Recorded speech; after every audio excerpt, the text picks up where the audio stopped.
నమస్కారం అండి. ఈరోజు మనము కరీంనగర్ జిల్లాలోని తిమ్మాపూర్ మండలంలో తిమ్మాపూర్ గ్రామంలో ఎవరైతే ఎడ్ల గోపాల్ రెడ్డి గారితో ఉన్నామో వీరు ప్రస్తుతం మనం ఎండాకాలంలో కూరగాయల సాగు అనేది రైతులందరికీ ఒక ఛాలెంజింగ్ ఇష్యూగానే చెప్పుకోవచ్చు. ఎందుకంటే హీట్ వేవ్స్ ఎండాకాలంలో ఎక్కువగా వస్తుంటాయి. దాని తర్వాత పైనుంచి సన్బర్న్ ఫుడ్స్కు సన్బర్న్ ఎక్కువగా పడుతుంది. ఇలాంటి సమయంలో ఎవరైతే గోపాల్ రెడ్డి గారు ఇన్నోవేటివ్ పద్ధతిని అవలంబిస్తూ సొరకాయ సాగు చేస్తున్నారు. దాంతోపాటుగా ఈ పెళ్ళిళ్ళకి అత్యధికంగా డిమాండ్ ఉండేటువంటి కొత్తిమీర సాగు కూడా ఎండాకాలంలో చేపట్టడం జరిగింది. అలాగే వీరు ఏ విధంగా ఈ ల్యాండ్ ప్రిపరేషన్ చేశారు అంటే మనకు సమ్మర్లో తీగజాతి పందిరిలో ముఖ్యంగా వచ్చే సమస్య ఏంటి అంటే పిందెలు ఎండిపోవడం అనేది, పిందెలు మాడిపోవడం అనేది మేజర్ సమస్యగా ఉంటుంది. దాన్ని ఎవరైతే ఎడ్ల గోపాల్ రెడ్డి గారు ఏ విధంగా అధిగమించారు, దాని తర్వాత వచ్చేసి మార్కెట్ని ఏ విధంగా చేస్తున్నారో వారిని అడిగి తెలుసుకుందాము. మరి మీకు ముఖ్యంగా మీరు సాగు చేస్తున్న కూరగాయలు ఏంటి? సోరకాయ, ఓకే, బెండకాయ వేసామన్నాడాక ఇప్పుడు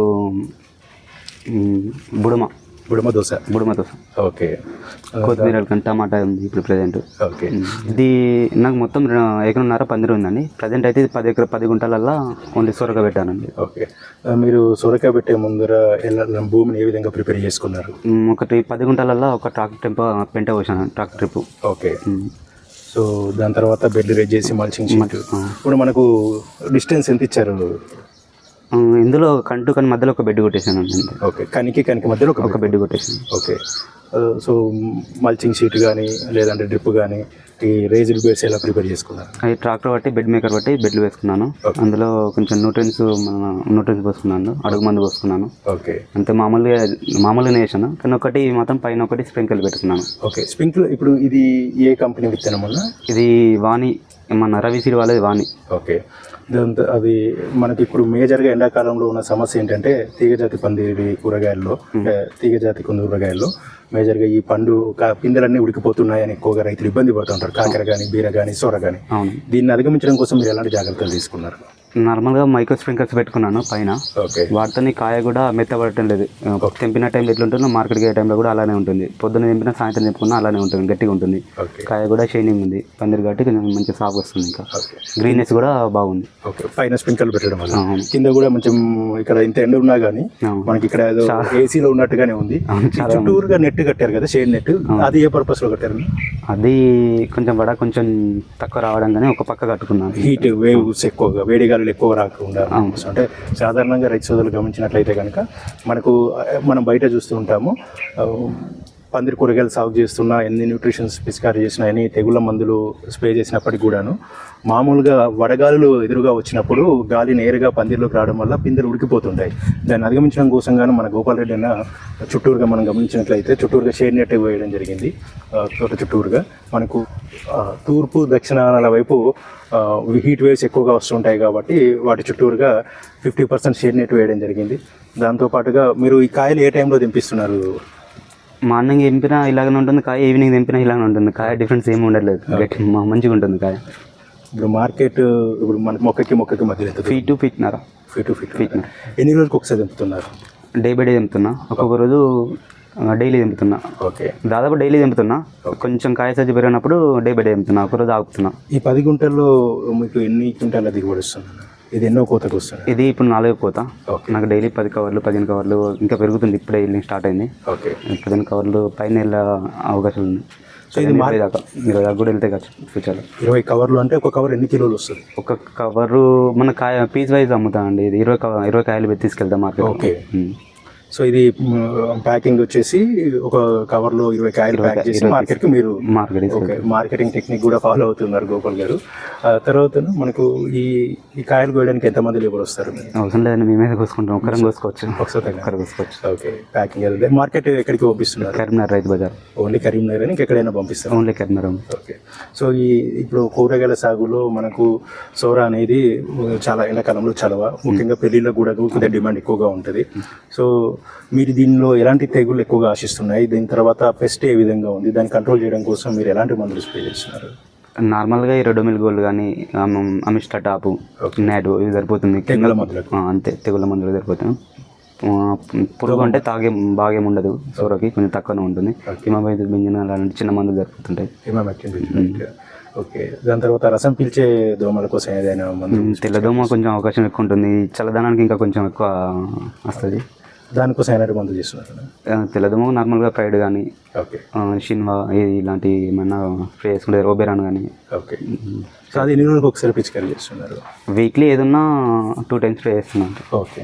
తెగుళ్ళకు ఒకసారి, మొన్న రసం పిలిచే పురుగులకు ఒకసారి స్ప్రే చేస్తున్నాను.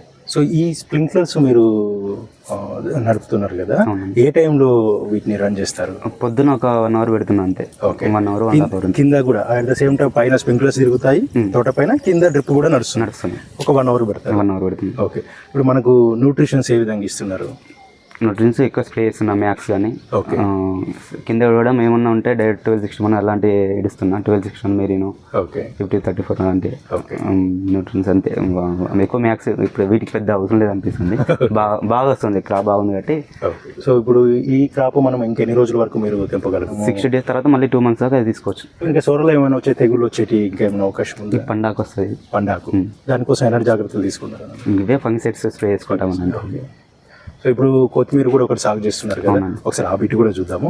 ప్రస్తుతం గోపాల్ రెడ్డి గారు ఒక 20 గుంటల్లో కొత్తిమీర సాగు చేస్తున్నారు. ఎండాకాలంలో కొత్తిమీరకు అధికంగా డిమాండ్ ఉంటుంది. సాధారణ పద్ధతిలో ఎండాకాలంలో కొత్తిమీర సాగు చేస్తే కనుక మొలవడం నుంచే ఇబ్బందిగా ఉంటుంది కాబట్టి వీరు నూతన టెక్నాలజీ అవలంబిస్తున్నారు. మైక్రో స్ప్రింక్లర్స్ పెట్టడం జరిగింది. ఏ విధంగా దుక్కిని ప్రిపేర్ చేశారు, ఏ విధంగా విత్తనాలు అలికారు అనేది గోపాల్ రెడ్డి గారు అడిగి తెలుసుకుందాము. అన్న, ఇప్పుడు ఇది ఎన్ని గుంటలన్నా మీరు ఈ కొత్తిమీర ఎందుకు సాగు చేస్తున్నారు? మొత్తం ఈ బిట్టు 20 గుంటలు అయింది అన్న. ఓకే. ఇప్పుడు ఒక 10 గుంటలు మనం అలుకున్నా, ఇది మొలిచినాక ఇంత అయినాక మళ్ళీ మిగతా 10 గుంటలు అలుకుంటా. ఒకసారి కాకుండా ఇది అయిపోయేసరికి అది వస్తుంది మళ్ళీ. ఓకే. సో ప్రధానంగా మీరు కొత్తిమీర నిత్యం సాగు చేస్తుంటారన్నా, లేదంటే ఎండాకాలమే సాగు చేస్తున్నారా? ఎండాకాలమే సాగు చేస్తున్నాం. ఓకే. ఎందుకంటే మనకు మిగతా కాలానికి ఎండాకాలానికి మీరు తేడా ఏముంది? ఇప్పుడు కొంచెం దక్కడం, దీన్ని చేయడం కష్టమైంది. దక్కడం మూడవరంగా కూడా తట్టుకోదు, అందరికీ సాధ్యం కాదు. కొంతమంది ఎండలు ఎక్కువగా ఉండడం, మొలిచినాక మాడిపోవడం అలాంటి టెంపరేచర్కి. ఓకే. అందుకని కొంచెం ఇబ్బంది అయినా పర్లేదు అని చెప్పి ఇది చేసుకుంటున్నాను. ఇలా మైక్రో స్ప్రింక్లర్స్ మామూలుగా సాధారణంగా అయితే కనుక నీటి పారకం ద్వారా కానీ, లేదంటే స్ప్రే అంటే డ్రిప్ ద్వారా కానీ సాగు చేస్తుంటారు. ఎక్కువగా నీటి తర్వాత సాగు చేస్తుంటారు. కానీ గోపాల్ రెడ్డి గారు ఏంటంటే లాడర్ పైపుకి మైక్రో స్ప్రింక్లర్స్ అరేంజ్ చేయడం జరిగింది. అన్న, డిస్టెన్స్ ఎంత ఇచ్చారు? ఒక స్ప్రింక్లర్కి ఒక స్ప్రింక్లర్ 2 గజాలు ఇచ్చాను. 2 గజాల స్ప్రింక్లర్. ఇది ఎంతసేపు దీన్ని నడుపుతారు? దీన్ని మొలకెత్తే వరకు ఒక 1 day పెడతాం. మొలక తర్వాత డైలీ 1 hour పెడితే సరిపోతుంది. ఓకే. మొలకెత్తే వరకు రోజంతా పూర్తిగా పెడతారు. సో ఇది విత్తనం నిన్న నాటారా? నిన్ననే వేసాను. గడ్డి మందు దీనిపైన స్ప్రే చేస్తారా? చేస్తాం, ఈరోజు చేస్తాం. ఓకే. ఏ మందు, గడ్డి మందు ఏం కొడతారు? గోల్డ్ కొడతాం. గోల్డ్. ఓకే. డోసు ఎంత? గోల్డ్ డోస్ ఎంత ఇస్తారు? 20 liters 10 ml. ఓకే. సో అది కొట్టిన తర్వాత మనకు గడ్డి దీనిలో కలుపు సమస్య ఉంటుంది. ఓకే. సో ఇది మొలిచిన తర్వాత ఎన్ని రోజులకి మీరు మార్కెట్ చేస్తారు? దాదాపు 10 daysకి మొలుస్తుంది. ఓకే. తర్వాత 20-25 daysలో మనకు పీకడానికి వస్తాయి. 30 నుంచి 35 రోజుల్లో. సో ఇప్పుడు ఎండాకాలంలో మామూలుగా 30 నుంచి 35 రోజుల్లోనే మీరు కొత్తిమీర చేతికి అందుతుంది. మినిమం ధర ఎంత ఉండొచ్చు? ఆవరేజ్ 50 రూపీస్ 40 రూపీస్ అయితే తక్కువ ఉండదు అనుకుంటున్నాను. ఓకే. గారు ఈ 20 గుంటల్లో 10 గుంటలు మొదటి దఫాగా, రెండో దఫాగా దుక్కి కూడా ప్రిపేర్ చేశారు. యాజమాన్య పద్ధతులు ఎండాకాలంలో కొత్తిమీర సాగు చేసే రైతులకి మీరు ఏమైనా చెప్పగలరా? ఏదైనా అడ్వైజ్ ఇవ్వగలరా? మంచి దిగుబడి తీయాలంటే కనుక స్ప్రింక్లర్ పెట్టుకుంటే మొలక మంచిగా వస్తుంది.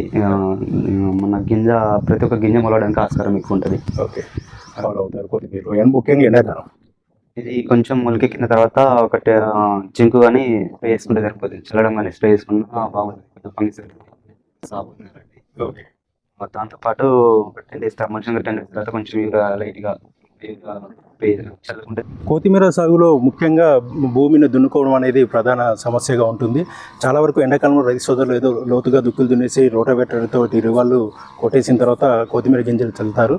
దాని ఏంటంటే ఎండాకాలంలో ప్రధాన సమస్య జెర్మినేషన్, కొత్తిమీర మొలవడం అనేది ప్రధాన సమస్య. దానిలో మనకు కనుక మట్టి కనుక ఇలా బండలాగా ఉంటే కనుక మొలవదు. కాబట్టి దుక్కిని చాలా జాగ్రత్తగా కల్టివేటర్ వేసిన తర్వాత రోటావేటర్తో చదునుగా చేసుకొని కొత్తిమీర గింజలు అలికితే కనుక భూమి అంతా ఇలా చదునుగా ఉండడం వలన తొందరగా జెర్మినేషన్ వచ్చే అవకాశం ఉంటుంది.